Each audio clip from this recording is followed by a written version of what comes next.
GrannyDee here, juniors. Sorry we got cut off yesterday. I think it was a message that came through.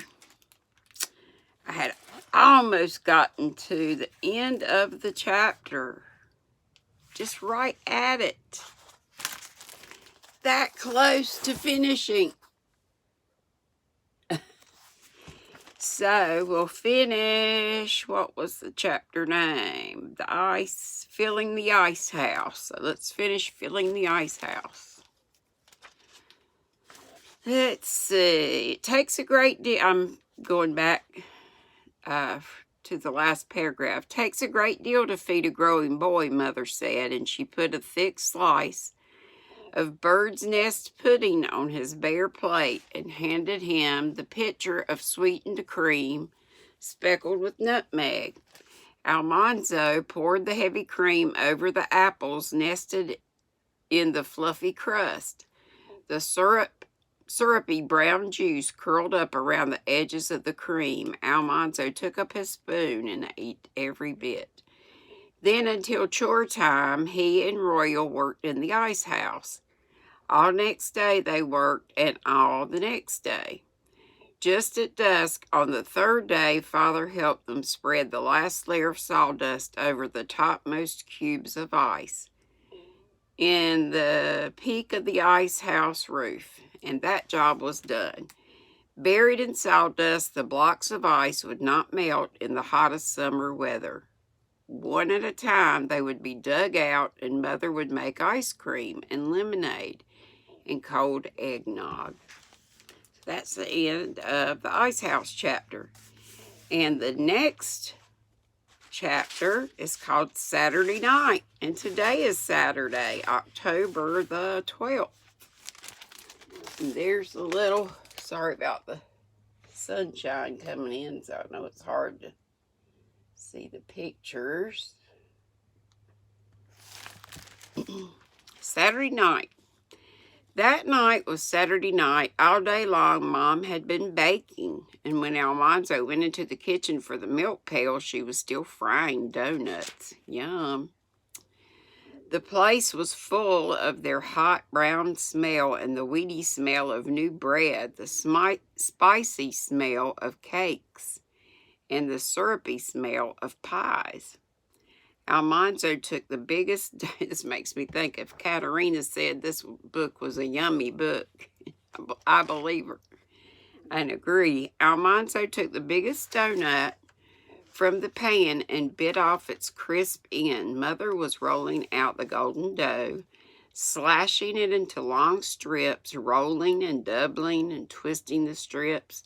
Her fingers flew. You could hardly see them. The strips seemed to twist themselves under her hands and to leap into the big copper kettle of swirling hot fat. Plump, they went to the bottom, sending up bubbles, then quickly they came popping up to float and slowly swell till they rolled themselves over, their pale golden backs going into the fat and their plump brown bellies rising out of it. They rolled over, Mother said, because they were twisted.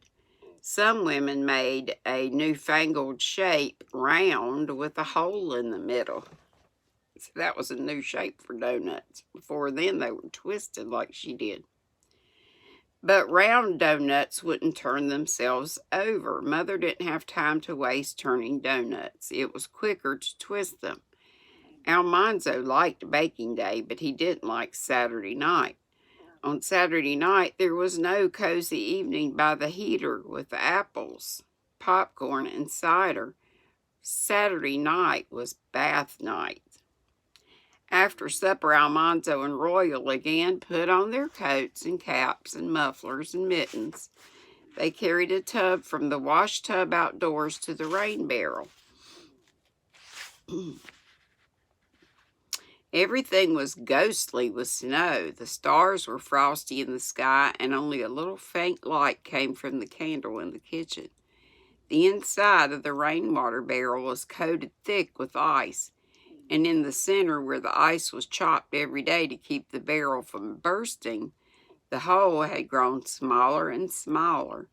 Royal chopped at it, and when his hatchet went through, with an oozy thud, the water welled up quickly because the ice was squeezing it from all sides.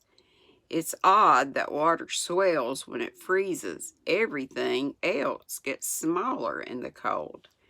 Almanzo began dipping water and frozen and floating pieces of ice into the washtub. It was cold, slow work dipping through the small hole, and he had an idea.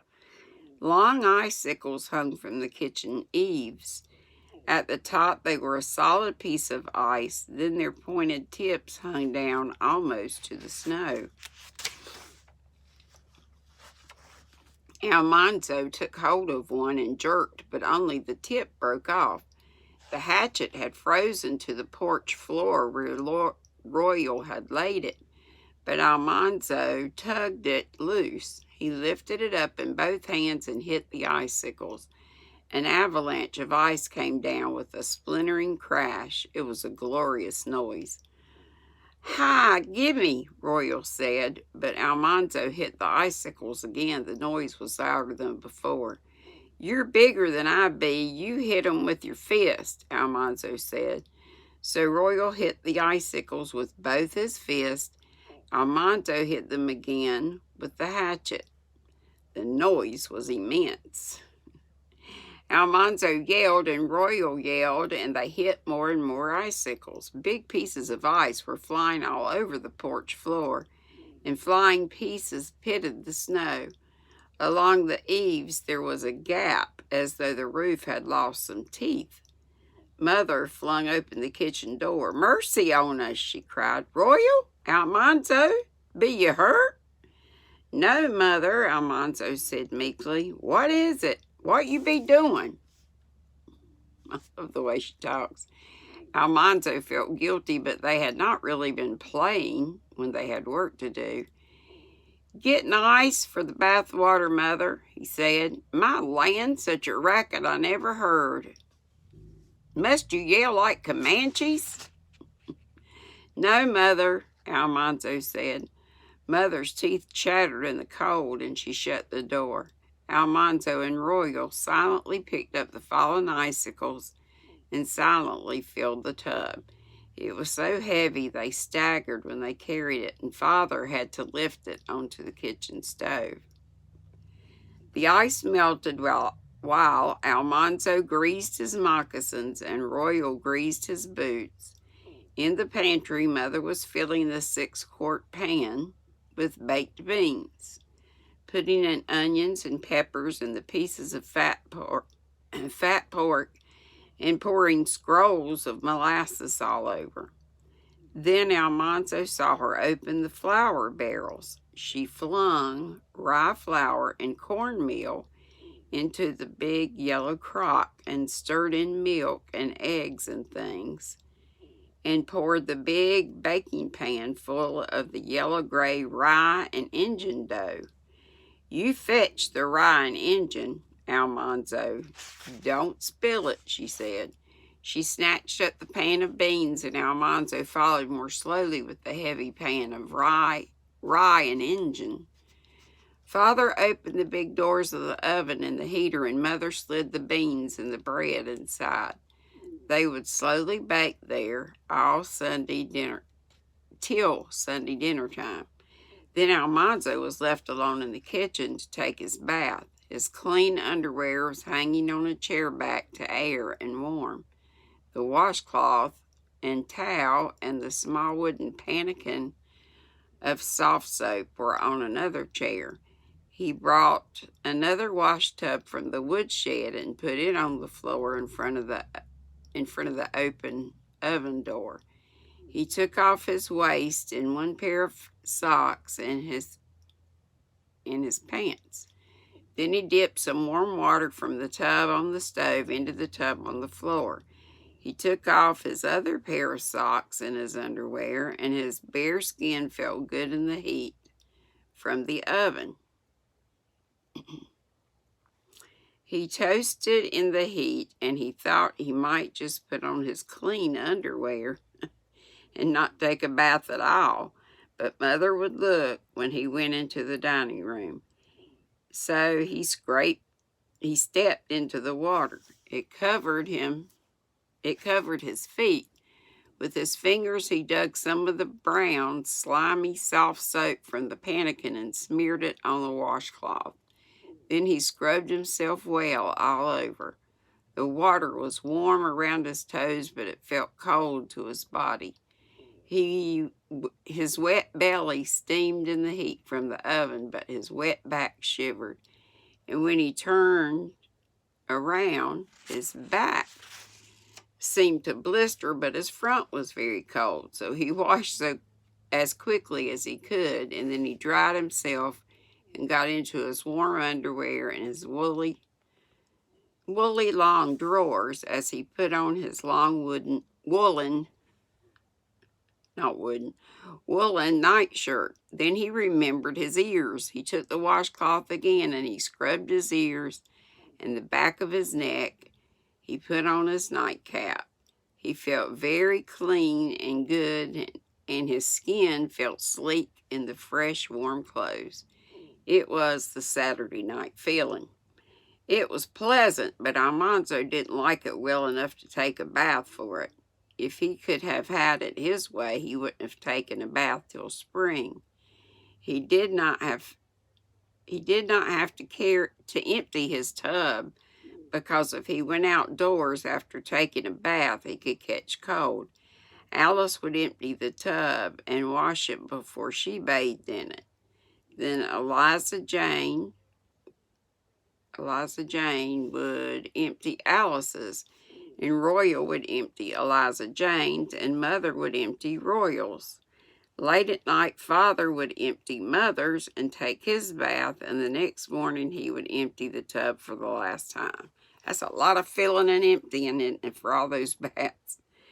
Almanzo went into the dining room in his clean, creamy white underwear and socks and nightshirt and cap. Mother looked at him, and he went to her to be inspected.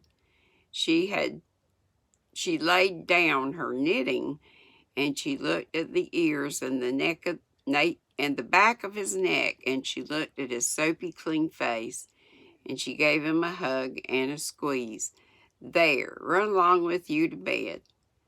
He lighted a candle, and he padded quickly up the cold stairs and blew out the candle and jumped into the soft, cold feather bed. He began to say his prayers, but went to sleep before he finished them. I've done that before. Oh, I can't imagine how cold it is. Oh, to take a bath and then to jump in your clothes and then to get in the bed with it cold like that. Ooh, ooh, ooh. Okay, I'll stop there. That's the end of the chapter. The next chapter is called Sunday. So we'll be reading that tomorrow, which will be Sunday. Love you all. Mwah. Be sweet. Don't be ugly. See you next time. Bye-bye.